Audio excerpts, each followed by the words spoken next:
Beautiful day, beautiful day. I'm at the park today and I'm trying to make a video. Trying to make a video today. But yeah. The name of the short story I want to talk about today is called The Handsomest Drowned Man in the World. It's by Gabriel García Márquez again. Solid guy. And it was written in 1968. I think this story talks about how beauty is able to transform someone's life when they come in contact with it. That's just the summary of the story, but it's very well written. And yeah, let's get into it. Let's get into it. In this small fishing village, a dead man's body washes up ashore, and there are kids playing, and they see this dead body, but they don't pay attention to it, so they just play around it. And they play around it to some adults, like some other villagers. They come and they notice that it's actually a dead body. The kids weren't able to identify it. So the villagers, they take the dead body and they start cleaning up the dead body so they're able to identify if it's one of theirs or if it's from the neighboring village.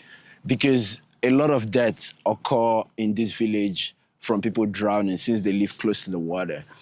And so when they start clearing up the body and they're taking out the debris from his body and all these things, they start to realize how beautiful this man is, like how godlike his physique is, how stunning his face is, how built up his muscles and everything is. And so this effect kind of makes them start questioning like what sort of life this man lived before he died. And over the course of doing this, they also give the man a name. So the oldest lady, who was also cleaning up this dead body, she decides that they should call him Esteban. So that's what they call him. They call this guy Esteban. So while the villagers are still cleaning up Esteban, they start to kind of imagine what his life is like, or what his life was like when he was alive, like how inconvenient his life was. Because he's so big that he's so huge that he can't fit into their houses. He's so heavy that they can't carry him. So they start to imagine like how much of a burden he was to other people in his life or other people he met. And while they're doing all this, they feel so much sympathy for him because here lies a guy who is the most beautiful man they have ever seen, but he's dead and they also are not able to properly take care of him. The villagers try to like dress him up with their clothes, but none of their clothes can fit him. So they have to sew him like some clothes with canvases. But even that didn't fit. And when they finished cleaning him up, they couldn't carry him. So they had to drag him like across the ground because he was so big. So the villagers, they developed sympathy for him. And this was just from the imagination they had and the thoughts they had just witnessing how beautiful this man is. And when this news spreads and other like neighboring villages, they hear of this guy, they come to see how beautiful this person is, Esteban. And they're all amazed by this. Because of how surreal the event, or should I say how beautiful or how amazing the experience of witnessing this beauty is for these villagers, they decide that they're going to give this Esteban guy a befitting funeral. And so they do that. And after giving the funeral, they decide that they are going to remodel and change their village. They decided that they're going to make their doors bigger, their windows wider.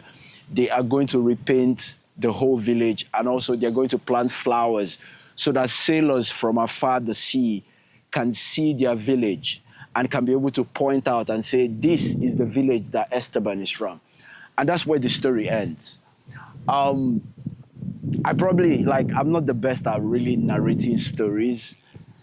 I think the beauty of why I read these stories is just so I can like get one or two things from it. And they're just, actually, this is one of those stories where it's like, wow, I loved it. I loved it because like, I love beauty. I love beautiful things. Like I am always amazed with beauty.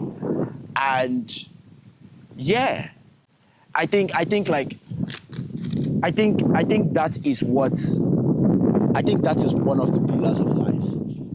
one of the pillars of life is actually just experiencing how beautiful things are and how surreal some events and experiences can be for you. It's just beauty, man. Beauty is everything. I think that's what life is about. Life is about experiencing beauty, and I think that's what this story tries to tell us. It's so windy. I love things that are made properly, are made with intent and care, and I think it's very interesting how the basis of beauty in this short story is coming from a corpse. And like anytime we think of like dead bodies, like you're thinking of sorrow, you're thinking of like smelling, like something smelling bad, like not, like you're not thinking of like life-changing, like beautiful experience. So I think that's why I like Gabriel Marquez, just because he's able to draw attention to things that are not common and find ways to like interpret them and tell like whatever message he's trying to tell. I also think reading this short story made me think of something which is called the Florence syndrome. The Florence syndrome is something that happened in the 1800s and during the Renaissance period, where people used to have like hallucinations and blackout just from experiencing beauty, which I think this story made me think, because it just also is one of those things that when I learned about it, I was like, oh my God, like how much beauty do you have to experience for you to start feeling like dizzy and having like hallucinations and things like that.